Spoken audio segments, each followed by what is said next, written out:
മദ്യനയ അഴിമതി കേസിൽ ദില്ലി മുഖ്യമന്ത്രി അരവിന്ദ് കെജ്രിവാളിനെ വിചാരണ ചെയ്യാൻ സിബിഐക്ക് അനുമതി ലഭിച്ചു. സിബിഐ കുറ്റപത്രം അംഗീകരിച്ച റോസ് അവന്യൂ കോടതിയാണ് അനുമതി നൽകിയത്. വിവരങ്ങളുമായി ഇപ്പോൾ വിഷ്ണു തലവൂരാണ് ദില്ലിയിൽ നിന്ന് ചേരുന്നത്. വിഷ്ണു, സിബിഐക്ക് അങ്ങനെ അനുമതി ലഭിച്ചിരിക്കുകയാണ്. അരവിന്ദ് കെജ്രിവാളിനെ വിചാരണ ചെയ്യാൻ ആ അനുമതി ലഭിച്ചിരിക്കുന്നു. അപ്പോൾ ഇതുമായി ബന്ധപ്പെട്ട് പുറത്തേക്ക് വരുന്ന കൂടുതൽ വിശദാംശങ്ങൾ എന്തൊക്കെയാണ്?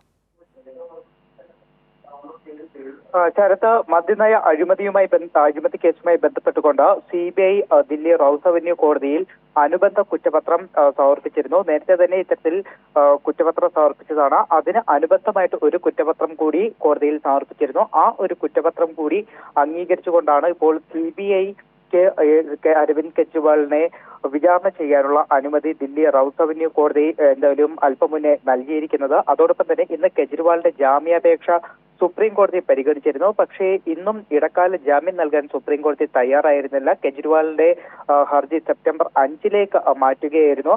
അത് സിബിഐയുടെ ഒരു ആവശ്യം അംഗീകരിച്ചുകൊണ്ടാണ് അത്തരത്തിൽ കെജ്രിവാളിന്റെ ഹർജി സെപ്റ്റംബർ 5 മാറ്റിയത്.